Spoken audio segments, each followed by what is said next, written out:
So, I've reviewed episodes of The X-Files before, and I especially love reviewing weird episodes of the already very weird show. After discussing the infamously strange and surreal postmodern Prometheus a couple of months ago, I thought I'd discuss one of the show's most infamously disturbing episodes. Home is the second episode of Season 4 of The X-Files, centering around Mulder and Scully investigating an infanticide in a small rural town. While that sounds disturbing enough, it gets much worse as more is revealed. There aren't any supernatural elements to explain away the events in this episode either.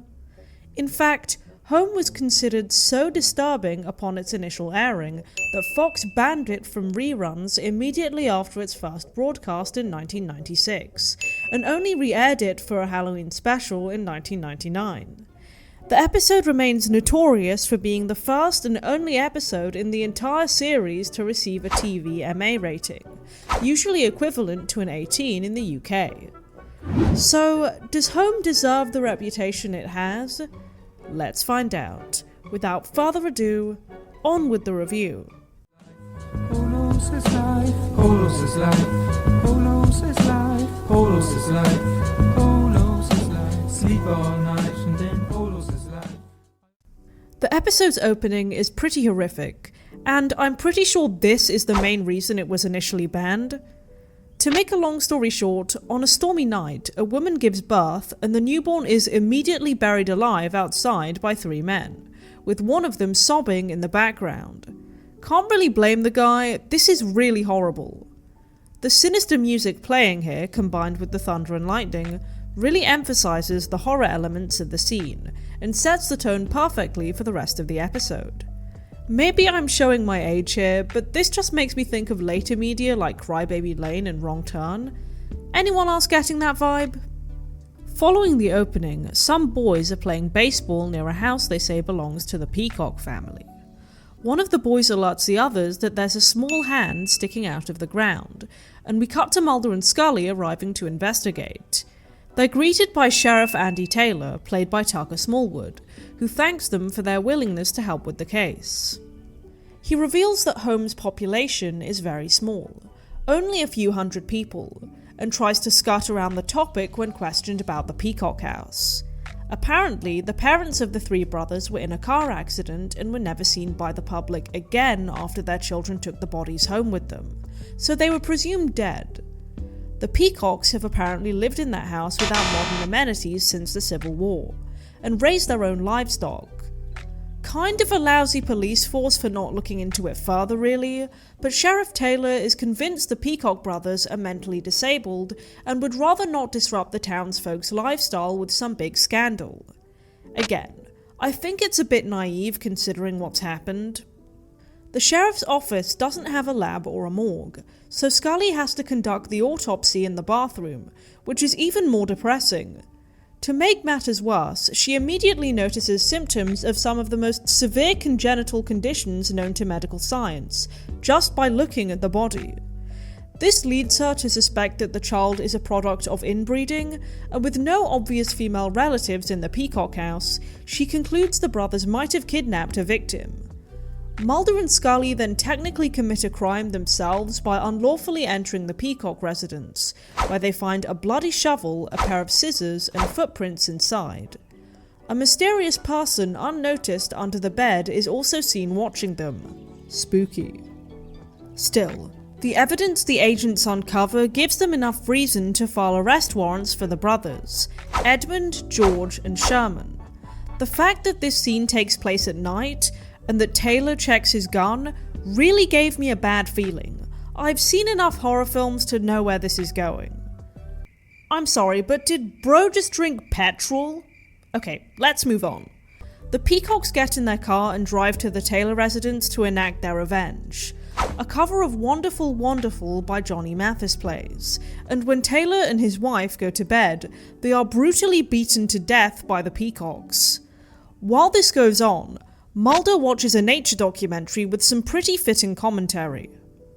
The eldest dominant male in the pack moves in to ensure that the prey has been killed. Encircling the prey is a signal to the others it is safe to... Johnny Mathis was so appalled by the episode's screenplay that he refused to let the producers use his version of Wonderful Wonderful in it. Instead, the showrunners used a cover by Kenny James, who sounds remarkably like Mathis.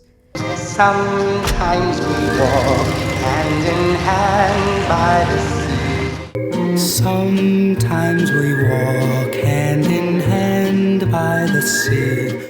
The next day, Mulder and Scully find the Taylors, and upon receiving the lab results from the infant's autopsy, Scully is left in disbelief. His child's cells would have had to divide triple-fold in cell metaphase. Triple? Now, in real life, this would more likely cause the development of cancer or rejection of the fetus during pregnancy, and this kind of description just sort of reminds me of the comments made in Charles II of Spain's autopsy. Mulder insists on making an arrest once backup has arrived, but Holmes' deputy, Barney Pastor, agrees to even the numbers. It's 3 against 3. This should give us the advantage.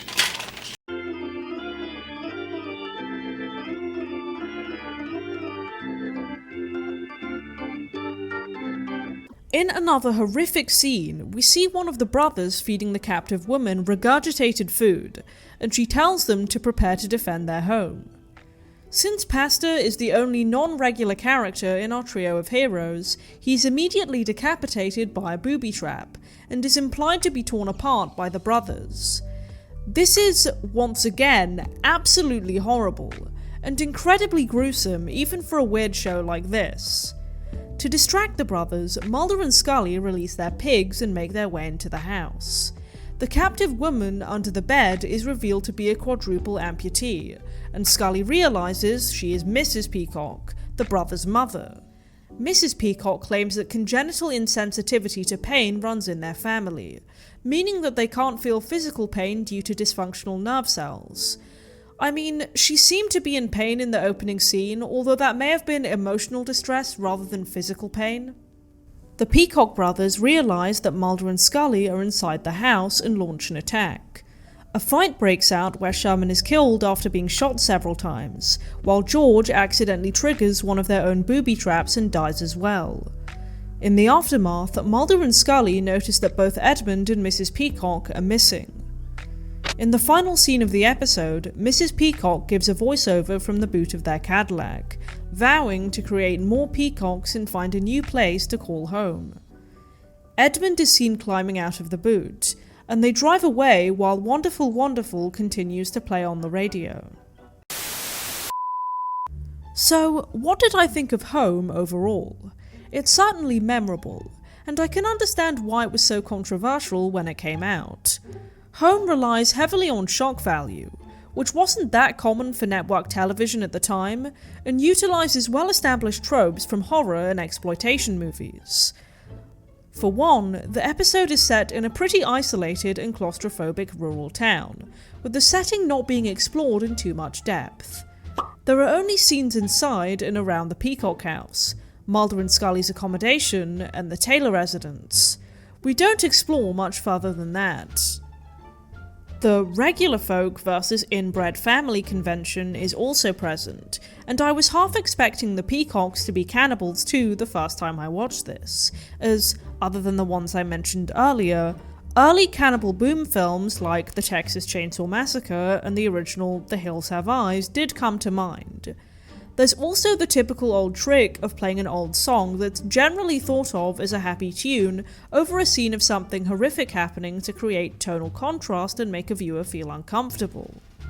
I also find it really interesting how motherhood is referenced so many times about Dana Scully in this episode, like her empathy for a presumed female victim and her scientific approach to the investigation, perhaps masking her own anxieties about motherhood and her identity, which is something she discusses with Mulder directly early on.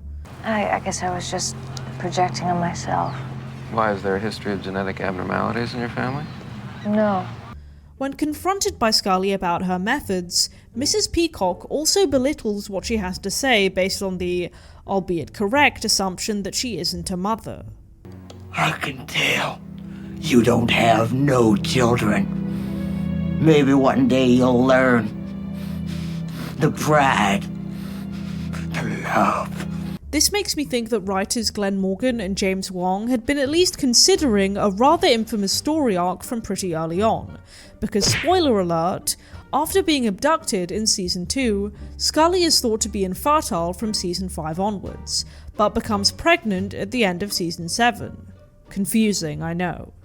So, as I said earlier in the video, Home was banned from re-airing for 3 years shortly after its debut in 1996. This was due to its content, namely the infanticide, graphic violence, and incest, being considered far beyond programming standards at the time, and arguably nowadays as well. Now, do I think the ban was justified? It's no secret that I'm a horror fan, so while I think it can get quite tasteless at times, these exact topics have been depicted in media many times before, although I am more of a classic monster movie fan. However, I think the way the content was presented here could be seen as too disturbing and insensitive for mainstream audiences, to say the least. I think if perhaps there were fewer instances of on-screen violence, and the opening scene, for example, was less explicit, things may have gone differently. I also wonder how the story would have fared if it was presented in a film format as opposed to a TV episode, and ultimately it did achieve legendary status due to its shameless boundary pushing. To sum up, Home is definitely not for the faint of heart, but it's also one of the most iconic and daring episodes that the original series of The X-Files ever produced.